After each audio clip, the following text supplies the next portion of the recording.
गुरुदेव, दुर्गा सप्तशती में लिखा है कि जो माँ दुर्गा जी को अपना सर्वस्व अर्पण कर दें उसको तो शरणागति मिलती है। माँ ने जितनी समझ, जितनी सामर्थ्य, जितनी शक्ति दी, मैंने अपना सर्वस्व अर्पण कर दिया। महाराज जी, कुछ तो कारण है कि इतना होने पर भी पूर्ण शरणागति नहीं हो रही। कृपया मेरे मन की इस दुविधा को। अभी आपने समर्पण किया, आपको याद है इसलिए आपने समर्पण नहीं किया। ये अहम स्मृति है ना, अहंकार विमूढ़ आत्मा करता हमिति मन्यते। मैंने ऐसा किया, क्या समर्पण किया? कुछ नहीं। आपको याद कहाँ है? जब आपको याद ना हो इस बात का, मेरा कुछ है तो माँ का है, तो आपका क्या बनना है? फिर आप भी तो माँ के हैं, तो आप भी माँ स्वरूप ही हो जाएंगे। देवी प्रपन्नार्थ हरे प्रसीद प्रसीद मातर जगतो खिलस्य प्रसीद विश्वेश्वरी पाहि विश्वम तुमीश्वरी देवी चरा चरस्य। तो तुम भी तो वही हो, मात्र शक्ति तुम में भी तो विराजमान है। वो शक्ति नहीं आई, वो चैतन्यता नहीं आई तो समर्पण नहीं हुआ ना। हम आज सत्संग में कह रहे थे, अगर ध्यान से सुना हो, कि बिजली का बोर्ड सही है, प्लग भी लगा हुआ है, स्विच भी सही है, बल्ब भी सही है, और ऑन करने से जला क्यों नहीं? बोले कनेक्शन सही नहीं है। बस चावल भर कनेक्शन हटा, इसलिए ऑन ऑफ करते रहो, कोई फर्क नहीं पड़ेगा। और थोड़ा और कनेक्शन सही हो जाए, एक बार में जल जाएगा? नहीं जल जाएगा। हमारा कनेक्शन सही नहीं है, हमारा चिंतन सही नहीं है, हमारा समर्पण सही नहीं है। अभी अहम बकाया रह गया है। तन वांग मनोभीर अमलई सोहम तवै वास्त्रिता। शरीर मन वाणी और अमलई निर्विकार भाव से मैं स्वयं प्रभु के चरणों में शरण, तो शरणागति पक्की। फिर निर्भय, निसंकोच, आनंद में आप बेपरवाह मस्त हो जाएंगे। वही, चाहे माँ को चाहे पिता को, वही है, वही है पिता।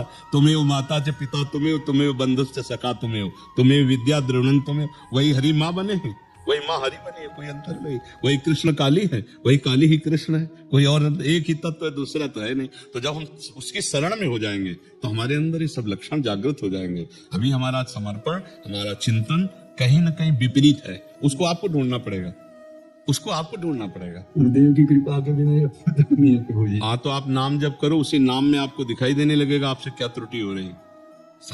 हाँ, आप नाम जप करो, जो आपको प्रिय लग रहा हो, जो आप जप रहे हो, और एकाकार जपो। जैसे मान लो माँ, हम कह रहे मान लो माँ, तो हमारे सामने माँ लिखा है, माँ माँ, उसी के बीच में आ जाएगी जो गलती आपकी है, जो आपकी त्रुटि है, वो साधक के सामने आ जाती कि बार बार जलन होगा और ये होगा, ये गलती है, कैसे छूटे, बस जान लेना वो गलती आ जाएगी। पूरा का पूरा अंतःकरण की छानबीन भजन के समय होती है। जब हम एकाग्रता पूर्वक भजन करते तो हमारी सबसे ज्यादा जितनी गंदगी होती है, जो वही सामने आती है, वही हमारे सामने आने लगे। एकदम ऐसा ही हो, क्योंकि अपने लोग चल रहे हैं, अपने लोग कोई प्रवचन थोड़ी कर रहे हैं, उसी मार्ग में चल रहे हैं, तो उसको देखा है। उसी कमियों को हम क्रमशः दूर करते हैं, धीरे धीरे एक एक बात पकड़ी, आज ये छोड़ा, फिर ये छोड़ा, फिर ये छोड़ा, और धीरे धीरे निरपेक्ष होते चले जा रहे हैं। नया संस्कार न बनने पावे, पुराने संस्कार निकल रहे हैं, और भजन हमारा एक तार चलेगा, तब ये पकड़ आएगी। ऐसे मनोरंजन वाला भजन नहीं काम करता है, इसमें काम करता है एक तार भजन। तन्मयता पूर्वक देख भी रहे हैं, वही सुन रहे हैं, वही हम अंदर से जप रहे हैं। फिर उस समय सारी कमियां आ जाएंगी। आप में जो जो कमी है वो उस समय दिखाई देने लगेगी। ये कमी है, ये कमी है, ये कमी है। बस उन कमियों को अपने दिमाग में नोट करो और धीरे धीरे हटाओ, तो आप शरण में माँ के होते चले जाओगे। माँ को पुत्रो जायते कुचिदपि कुमाता न भवति। उन्होंने तो प्यार ही किया है। हमारी तरफ से जो कमी है उसको हम माँ के ज्ञान बल से, बुद्धि बल से दूर करते हैं, और माँ के करुणा में चरणों का आश्रय लेकर के माँ स्वरूप हो जाते हैं। चिद चिद लक्षणम, चेतन अचेतन वही तत्व है, उसी में लीन हो गए, तब हो गया।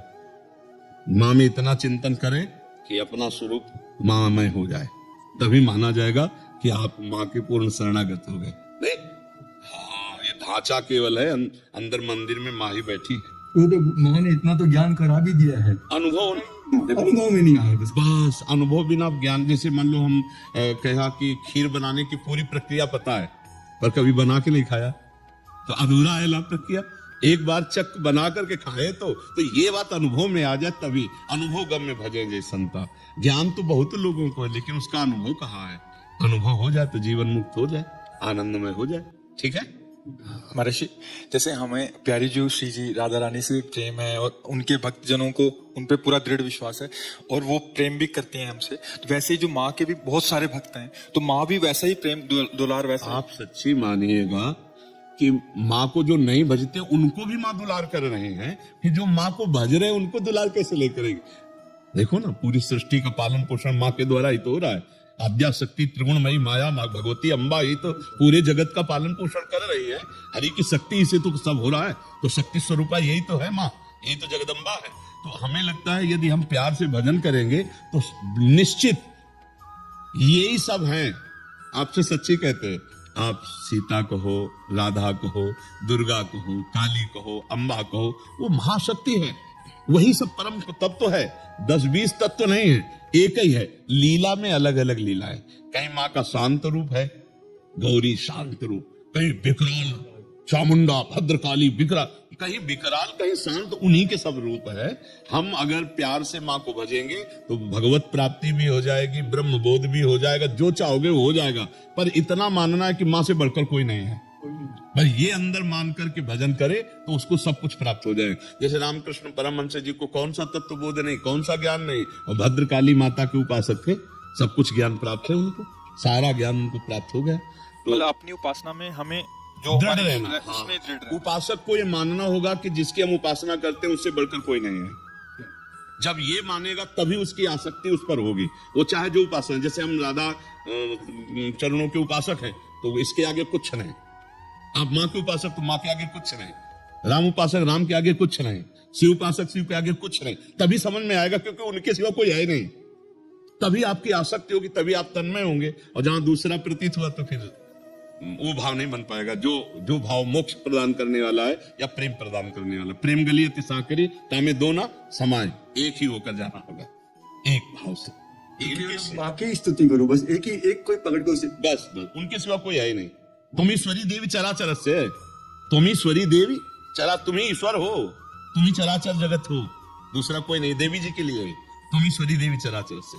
देवी प्रपन्नार्थ माने शरणागत, हरे प्रसीद, जो इनकी शरण में आ गया उसके सारे दुखों को हरण करके प्रसन्नता और सुख प्रदान किया। देवी प्रपन्नार्थ हरे प्रसीद मातर जगतो खिलस्य, हे जगत की अखिल माता आप हम पर प्रसन्न हो, हाँ सब पर दया करो, सत्य भाव से चलो, उनका नाम जप करो, दूसरों को सुख पहुंचाओ, माँ प्रसन्न हो जाएगी। मुझे माँ ने ये ज्ञान कराया, एक को ब्रह्म द्वितीय नाम से, सब में मैं ही हूँ। जब ये ज्ञान उसने कराया तो ये दर्शन भी वही देगी।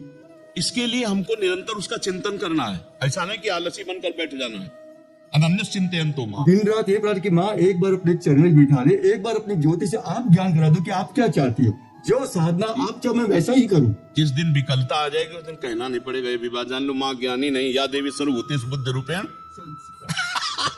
तुम्हारे अंदर तुम्हारी बुद्धि में ही वो बैठी हुई है। प्रकाश नहीं हो रहा है लेकिन इस जवान को रगड़ो, माँ माँ दुर्गा दुर्गा दुर्गा, राधा राधा राधा राधा, रगड़ो, तभी हम कह रहे जबान को रगड़ो, अभी मलिनता नष्ट हो जाएगी, तेज प्रकट हो जाएगा। बिना भजन के कहने मात्र से बात नहीं बोलेगी, भजन करना पड़ेगा। बारी मथे घृत होए बरु सिकता ते बरु तेल, और बिनु हरि भजन न भवतरी या सिद्धांत। चाहे माँ को चाहे हरि को बात